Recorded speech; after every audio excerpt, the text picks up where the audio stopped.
អ្នកណានៅមាត់បងអួតចោ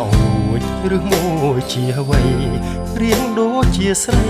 ក្លិនដូចជាផ្កា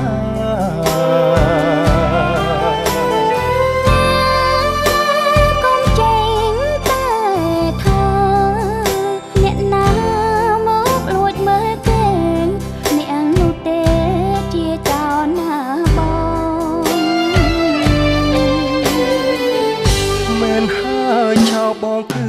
ចោលលួចចិត្តលួចស្នេហ៍អូនមួយជីវិតសូមតែអាណិតសូមតែមេត្តា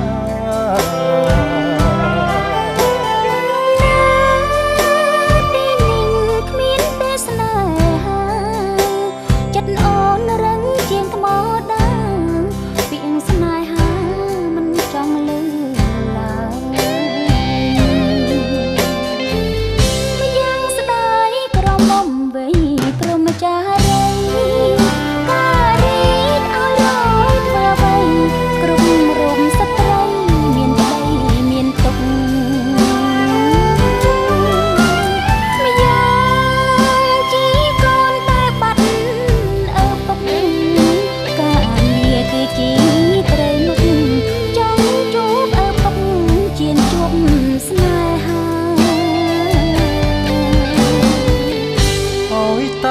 ព្រមស្នេហ៍ហើយស្នេហ៍ដោយស្មោះ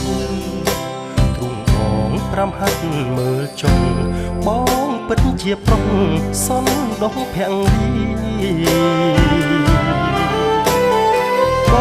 ងជួយអូនលុបចប់ការងារឥឡូវសូមតែវិចាមួយម៉ាត់មកថាមេត្តាបង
ស្នេហ៍ហើយស្នេហ៍ដោយស្មោះ